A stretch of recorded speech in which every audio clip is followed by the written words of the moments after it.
It's a sad development coming out of this crisis. Numbers of persons that have been killed on both sides, talking about Palestine as well as Israel. We have seen pictures coming out of this crisis, families carrying their children and loved ones that have been victims of these attacks.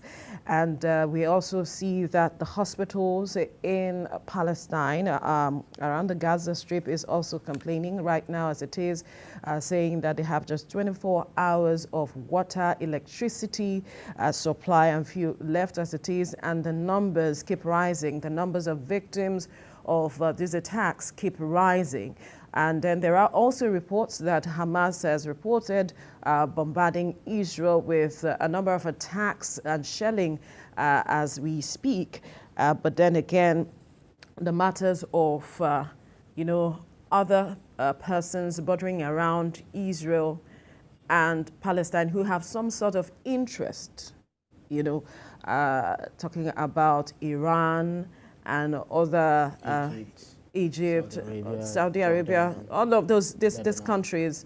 There are concerns that it's high time that both Israel and Palestine begin to look at the path of peace, at addressing this crisis is against continuing on this path. Both sides are talking tough, yes, but then we must look at those who are actually affected by these attacks. I recall I saw a video yesterday where a father was saying that he got married in a particular building that was brought down along the Gaza Strip, that building, he got married there at about 1987, and he and his family has been there until, this bombardment.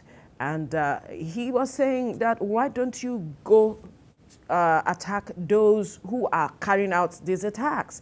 Talking about Hamas. Why don't you go after them? Why is it, the civilians who are facing these attacks? On the part of Israel, they too are facing bombardments. In fact, there were reports some time ago where it was said that about 40 babies were beheaded by Hamas, which also triggered some of the offensive we saw Israel retaliating. And this conflict was actually triggered by Hamas, who just, attacked Israel. And there are those who are saying that perhaps Hamas should have counted the cost before, striking Israel as it is. Whatever the situation is, peace is the path. Absolutely. So, because it now depends on the path or on the position anyone stands, in this regard. The Israel government will refer to Hamas as terrorist organization. The Hamas will also call Israel's terrorist organization. As far as I'm concerned, they are both, birds of a feather, because when you're fighting war, you're supposed to face those who are facing you militarily, those who are armed against you, not those who are unarmed, the vulnerable ones. Just like you said, there are pictures, gory sights of children, women who have been killed, and you'll be wondering, why should this be happening?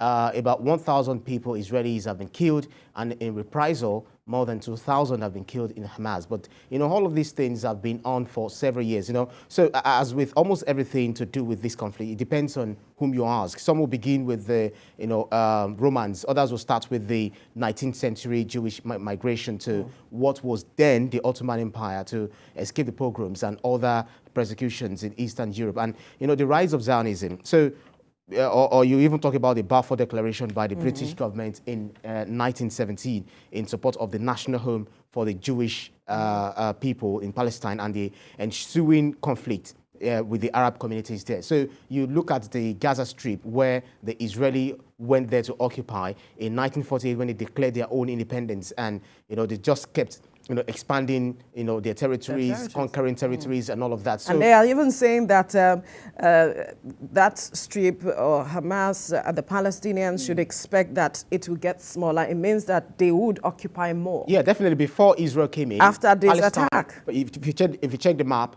in 1948, Palestine had very large swathe of, land, occupying, housing Jerusalem, Babylon. I mean, is it Babylon, or there are some historical sites mentioned in the Bible? Those are actually the critical issues. Exactly. So Israel came, started expanding, taking their homes and all of that. So I think it's always good we tie back to how the whole thing started. So that they can resolve all of these issues. The previous prime ministers present in Israel, they tried to resolve these issues, but the current Prime Minister Benjamin Netanyahu and that of the Palestinians, they are not looking at resolving this issue, and it now depends on how long it's going to go for. Now Joe Biden is throwing his weight behind Israel, saying that he'll be going to Israel. But I feel that what the United States should be doing, when you call for de-escalation, you should call for de-escalation, really, not by saying you're showing solidarity to one party when you know that this is a land that was occupied by the Israeli in the first instance. They occupied the West Bank, which is said, oh, we are not really occupying it, but then they are the one controlling the military, they are the one controlling the air, they are the one controlling the territorial waters, etc., making the Palestinians second-hand citizens on their own land. But that's not the issue. What should be the issue is, why did the two-state solution fail in the first place? So they should also revisit all of these issues and resolve it once and for all, because the casualties, the children, the women, animals, crops, and all of those humanitarian crises that these had led to over the years, it's more than a quarter of a century. That's when this fighting had begun. Right. So I feel the world needs to be at peace. It's just like they are attempting to create another World War III, which should not be, because before you know it, Saudi Arabia will come in. Egypt is already talking tough. We are seeing protests in Lebanon, seeing protests in Morocco. Even hundreds of thousands are also marching the streets in England, in the UK. So all of this, it's really not something, a good sight to behold. And all the leaders it's often been said, whatever happens in Israel or Palestine affects the world. Definitely. As it is. And so it's critical that world powers, like you mentioned, should begin to speak to the issues as against taking sides. Yes, we know that sometimes Joe Biden will talk about the clash here and there, but with his trip, it's saying something different.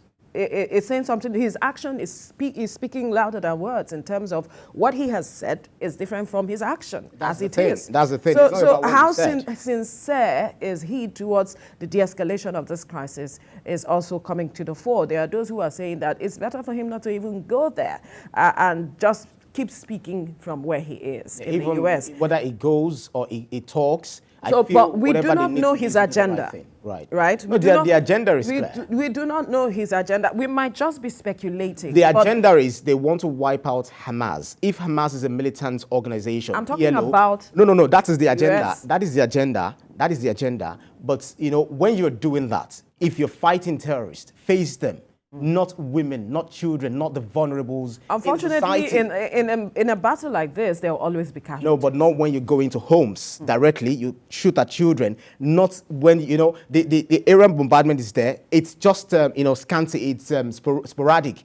They are not targeting their aim. They are not aiming at their target. They are actually shooting sporadically, and that should not be so. So both sides need to look into exactly. This aspect so to me, I consider it war crimes. Face those who are your targets. That's face your targets. But then to inflict more pain, this is what we see. Because Benjamin Netanyahu, when he spoke that this is war, it means that he was ready to carry out these attacks to in such a way that Palestine will feel the pinch. And this is what we are seeing. But we can only hope that this matter is resolved as quickly as possible at the end of the day.